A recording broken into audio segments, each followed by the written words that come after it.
Hello, welcome to another Tonalist landscape oil painting demonstration. This is your painter in residence, Francis McCarthy, and the painting I'm bringing you today is called Twilight Field. It's a 3.5 by 3.5, another little mini painting, and I did this back in February, and I'm quite happy with the way it came out. It's a scene I painted once before.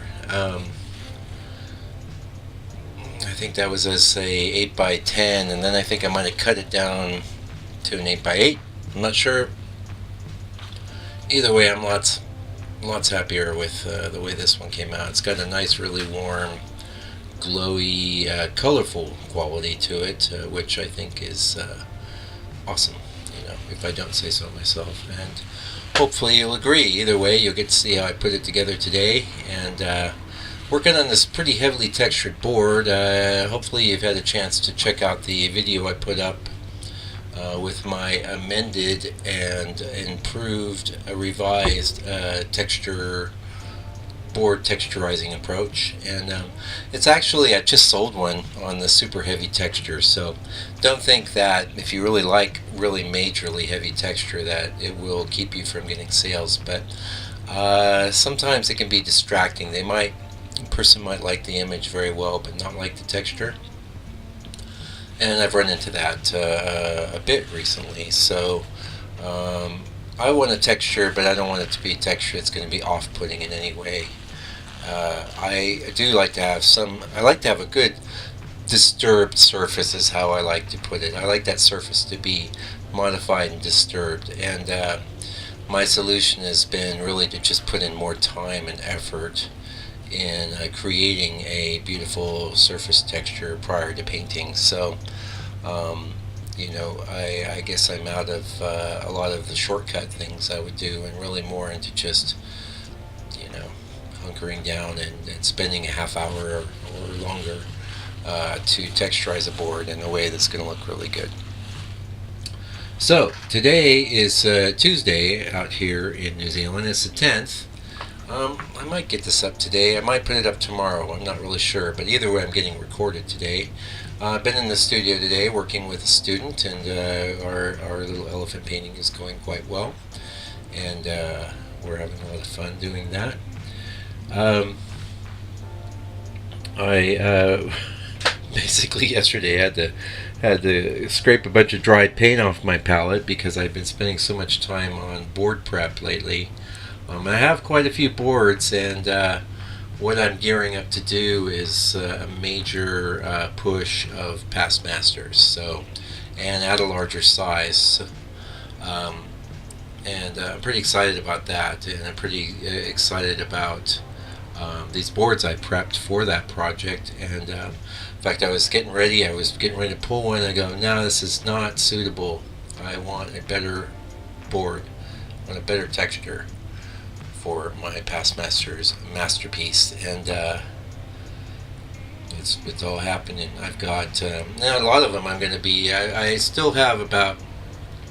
I've got a folder of maybe 30 images. I don't know if I'm going to do all 30.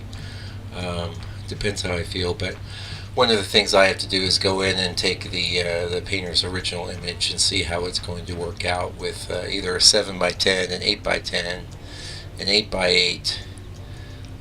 Or a 6 by 8. So those are the 4 sizes that I've decided to work in.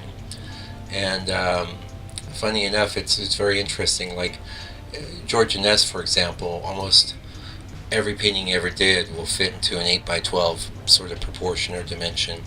I had to do a little stretching to one way or the other to get it into a 7 by 10. Usually a little less panoramic, slightly less panoramic, but it's pretty minimal amount. Maybe it's taking up a 1/4 inch of the difference on the actual painting. So it's not a do or die. It's not as radical as, say, it's a change to a 5 by 7, which would be a lot less panoramic. And these proportions and dimensions, really are very subtle, yet really, really critical and really important. And it's I'd say if you're a painter starting out or whatever, it behooves you to try different ones and see which ones resonate with you as an artist, and you'll find some really do and some really don't. For example, I was doing a lot of 8x10s, but 8x10 feels very squat and non-panoramic to me. However, I noticed quite a few of these past masters that I want to do were in that sort of dimension. So since I have a bunch of boards already cut, I thought, perfect. This will be great. I'll just, it's basically an 8x10 proportions, and I'm going to do it as an 8x10, and so it's going to be pretty nice. And then 7x10, of course, when you take an inch off, it looks a lot longer and skinnier. 1 inch at that size has a pretty dramatic impact. So anyway, that's what I made. Let's see. I'm going back in the studio today. I may jump into one today. We'll see. I've got a few other things. I've got a gallery that's sold some work I need to get resupplied and things like that. But I might push that off to tomorrow. We'll have to see how it goes. I have been, really focusing and working on getting these boards prepped and getting things ready for the past master push, I guess is what we'll call it. And I could have opted to just do one or two here and there. That was my original plan, and I talked about that on the one of my previous videos. But I've decided I'm going to go ahead and dedicate probably a month, maybe a month and a half, to just doing past masters. It's just a good time of year for it too. It's like it's autumn here, and a good time to maybe reappraise things as we work our way towards winter encroaching and coming on. And I have noticed, maybe it's just me, but I think I do my best work in the summer months, my summer months, which would be, if you're in North America, your winter. But that's not to say I haven't done good paintings in the winter months, but and I have. But in fact, in general, I would say I'm doing a lot more good paintings and a lot less bad paintings, and I chalk that up to the study and practice of doing the past masters, and also just painting all the time, working all the time, trying new things.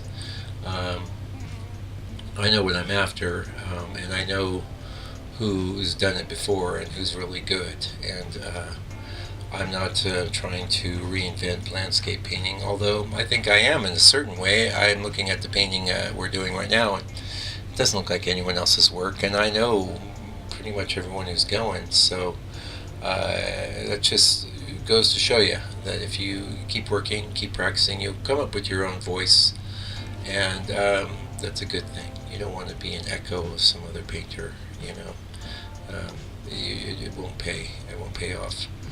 Anyway, see, we're getting close to the end. Thank you, new subscribers, for joining my channel, and old subscribers, thank you for sticking around. I really appreciate it. Really appreciate all of you taking the time to watch what I do, and hopefully you're getting some value out of it. And for me, it's all about sharing and information, and trying to get this type of art more popular. Anyway, I'll be back real soon with another video. Meanwhile, please take good care of yourself and your family, and stay out of trouble.